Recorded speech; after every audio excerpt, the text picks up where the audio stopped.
Namun, tak lama kemudian aku mendengar suara yang sangat berisik, seperti orang-orang yang sedang mengobrol di luar kamarku. Aku lalu membukakan pintu dan melihat, tapi di lorong pun tidak ada siapa-siapa. Tapi suara ribut itu terdengar sangat jelas. Karena terdengar sangat ribut, aku pun membanting pintu agar... Halo, assalamualaikum warahmatullahi wabarakatuh. Kembali lagi bersama aku Min Channel. Gimana kabarnya, sehat kan? Semoga yang nonton video ini diberikan kesehatan selalu sama Allah dan dilancarkan rezekinya. Nah, di video kali ini aku akan menceritakan cerita horor yang berjudul Tinggal di Kosan Angker.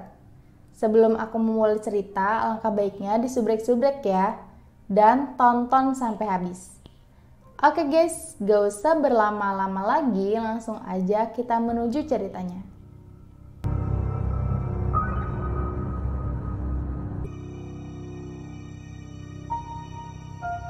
Ini adalah pengalaman pertama kalinya aku melihat makhluk tak kasat mata yang sangat mengerikan. Namaku Surya, aku adalah mahasiswa perguruan tinggi negeri yang ada di kota Semarang. Aku adalah anak rantau yang sedang mewujudkan impian orang tua.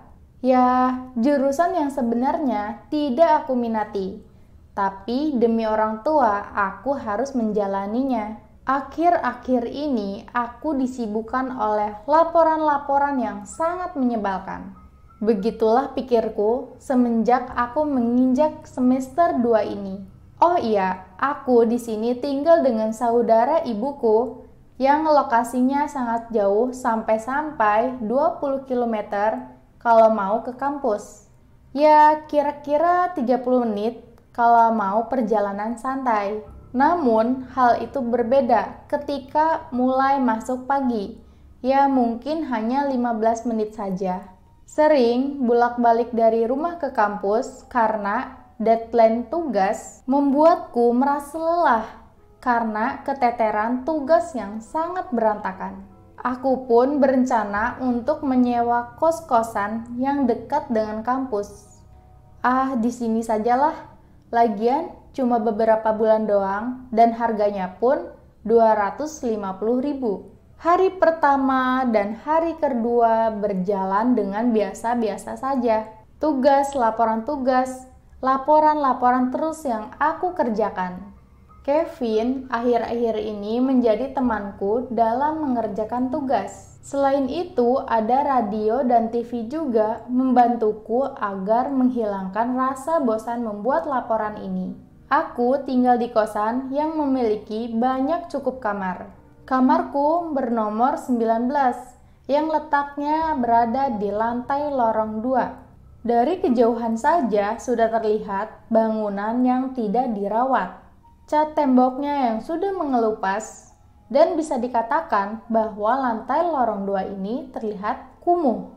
Dari balik jendela kamar aku bisa melihat pemandangan Gunung Ungaran, tapi jika dilihat ke bawah seperti ubin-ubin berceceran.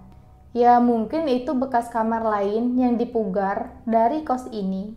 Aku mengerjakan laporan-laporan selesai pada pukul jam 3 pagi. Pagi harinya aku pergi ke kampus untuk mendapatkan bimbingan dari dosen. Sudah semangat menggebu-gebu dan persiapan pun sudah siap dan berjalan sesuai rencana.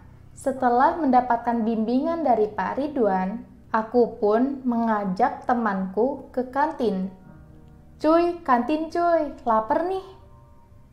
Aku mengajak teman-temanku untuk pergi ke kantin. Lu duluan aja, aku lagi gak enak badan nih. Gue pinjem kosanmu ya. Memang, sewaktu di dalam kampus, dia berbicara kepadaku kalau dia kebelet terus, buang air besar terus. Sepertinya si Bayu ini sedang tidak enak badan, dan dia pinjem kosanku untuk beristirahat. Karena aku masih ada urusan di kampus ini sampai sore, akhirnya aku pun memberikan kunci kepada si Bayu. Bayu pun langsung pergi ke kosanku.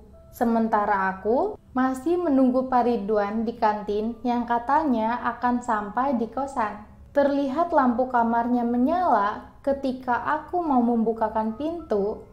Ternyata pintunya dikunci dari dalam. Dan aku pun mengetuknya. "Bayu, bangun Bay, gue udah balik nih. Tolong bukain pintu ya." Tapi tidak ada jawaban sama sekali. Sepertinya Bayu tertidur pulas. Tetapi aku mendengar bahwa di dalam seperti banyak orang. Aku pun terdiam sejenak. Tiba-tiba pintu pun terbuka sendiri. Pintu itu digerakkan dari dalam. Dan banyak sekali orang yang tertawa. Gagang itu pun akhirnya berhenti bergerak. Dan tiba-tiba aku memanggil Bayu, dan seketika suasana pun menjadi hening di kamar. Tiba-tiba seseorang dari belakang muncul, dan ternyata itu adalah Bayu. Terus siapa yang ada di dalam? Dan aku pun bertanya kepada Bayu, "Lu habis dari mana, Bay?" Dia menjawab, "Gue habis dari dokter, gue habis berobat nih." Dan dia pun akhirnya memberikan kuncinya kepadaku dan dia pamit pulang. Aku hanya bisa terdiam. Setelah Bayu pulang, aku membuka pintu dan ternyata terkunci dari luar. Di ruang kamarku tidak ada siapa-siapa. Dan seketika bulu kuduku berdiri semua. Aku memeriksa ruangan kamar dan ternyata tidak ada siapa-siapa. Hanya ada aku seorang diri. Aku mencoba tidak menghiraukannya, dan aku pun akhirnya tertidur pulas. Ketika aku terbangun, terlihat pukul jam 11 malam. Aku langsung bergegas ke kamar mandi dan langsung mengganti baju.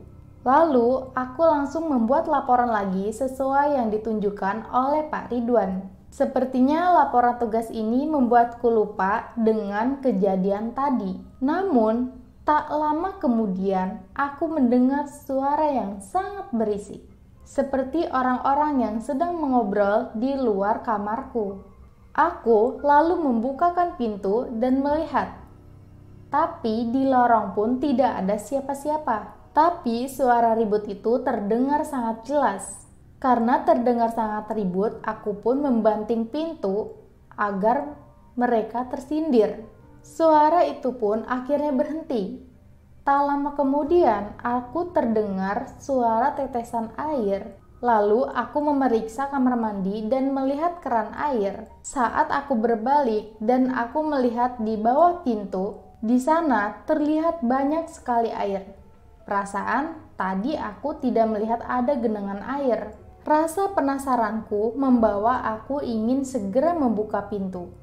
Saat aku membuka pintu, tiba-tiba aku melihat banyak sekali kepala-kepala yang berterbangan tanpa badan. Dan wajahnya pun hancur dan sangat mengerikan. Kulihat wajah mereka melotot dan mulutnya pun menganga. Dengan lidah yang menjulurkan keluar meneteskan air liurnya. Suara berisik itu terdengar jelas ternyata dari mereka. Badan terasa lemas, tidak berdaya, dan mulut pun tidak bisa berteriak. Aku pun sekuat tenaga untuk membukakan pintu, menutup kamarnya, dan aku pun segera bergegas untuk lari dari kamar itu. Karena takut, akhirnya aku pun bergegas menuju kamar temanku dan bergadang semalaman. Aku tidak bisa tidur. Sosok itu sangat menggangguku. Setelah aku bercerita kepada temanku, tiba-tiba aku tersadar bahwa malam itu adalah malam Jumat Kliwon. Belakangan ini banyak sekali teman-temanku yang merasakan hal yang sama. Mulai dari kepala melayang, tinggi besar hitam, hingga mendengar suara perempuan merintih kesakitan. Kupikir itu hanya aku alami seorang diri. Ternyata teman-temanku merasakan hal yang sama. Kami pun berencana untuk membicarakan hal ini kepada pemilik kosan dan beliau berbicara, "Ya benar, karena dulunya adalah bekas kuburan yang tidak terawat.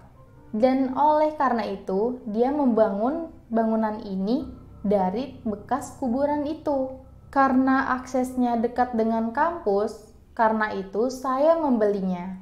Meskipun terdengar mengerikan, akhirnya aku pun tetap menghuni selama 4 bulan. Dan aku berusaha untuk tidur jam 11 malam. Tidak lagi-lagi tidur larut malam setelah kejadian pengalaman yang sangat mengerikan itu. Dan bulan kelima, aku pun akhirnya lulus dari kampus itu. Itulah pengalaman pertamaku pada saat itu. Gimana guys, ceritanya serem gak? Kalau kalian suka video ini, jangan lupa di like ya. Dan sampai jumpa di video selanjutnya.